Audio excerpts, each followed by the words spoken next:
Bonjour, je m'appelle Ghislaine Grand. Je suis ici pour la ludothèque Espace Ludico. On entend souvent parler de l'importance de l'estime de soi. Mais c'est quoi ça, l'estime de soi? Ça veut dire quoi? Ça veut surtout dire reconnaître qu'on a des forces et qu'on a aussi des limites. Donc, on est bon dans certaines choses, puis moins bon dans d'autres.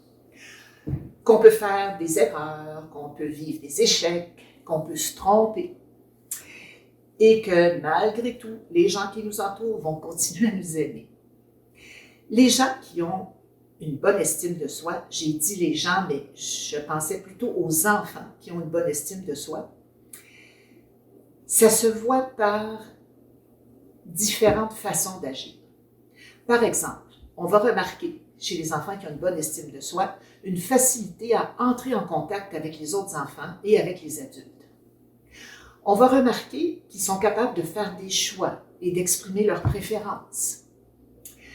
On remarque aussi qu'ils expriment leurs opinions, qu'ils partagent leurs idées, qu'ils sont capables de se faire respecter, mais aussi qu'ils respectent les autres. Et ce qui est important, c'est qu'ils acceptent des défis, qu'ils font des essais, sans avoir trop peur de l'échec ou de l'erreur. Et que si ils se trompent, ce ne sera pas dramatique pour eux. Alors, vous pouvez vous imaginer à quel point l'estime de soi, c'est un atout majeur dans la vie de l'enfant. Ben, dans la vie de tout le monde, mais là, on parle des enfants. Que c'est un atout majeur pour avoir le goût d'apprendre et pour être bien dans sa peau.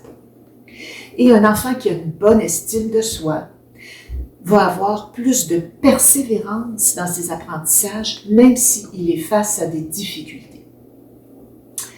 Maintenant, nous, les parents, on a un rôle important dans le développement de l'estime de soi des enfants. Et vous savez, ça se passe au quotidien.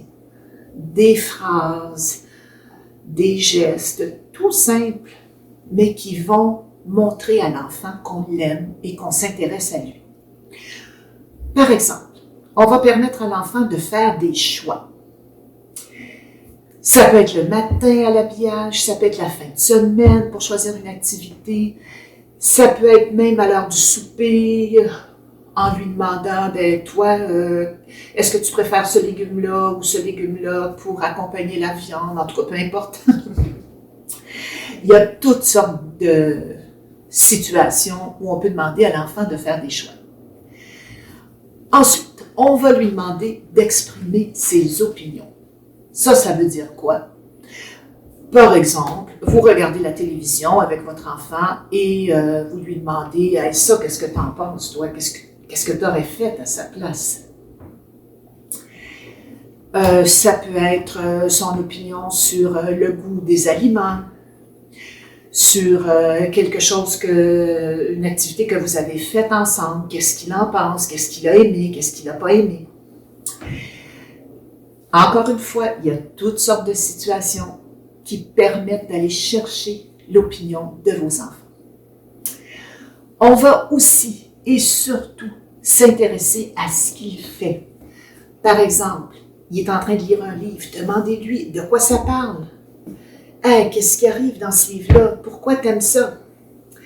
Il s'intéresse à un jeu, la même chose. Peux-tu me dire comment ça fonctionne? Pourquoi tu l'aimes? Alors, on va s'intéresser à ce que fait l'enfant, mais aussi à ce qu'il dit. Des fois, les enfants nous racontent des choses où ils émettent une opinion sur un fait ou sur l'actualité, puis c'est un peu maladroit. Mais c'est pas grave. Dites-lui, hey, c'est le fun ça, ce que tu me racontes là, mais où t'as entendu ça, toi? Dis-moi en donc un petit peu plus, que j'aimerais ça mieux comprendre. Peu importe la façon avec laquelle vous lui montrez que vous vous intéressez à ce qu'il fait, mais prenez le temps de le faire. Prenez le temps de jouer avec lui, de partager du temps avec lui. Parce que ça lui dit, tu es important pour moi et tu es intéressant. Ensuite, n'ayez pas peur de lui dire que vous aussi, vous en avez fait, que vous en faites encore des erreurs et puis que vous n'êtes pas toujours bon dans tout, qu'il y a certaines choses dans lesquelles vous n'êtes pas très bon, montrez-lui que vous aussi, vous avez des forces et des limites.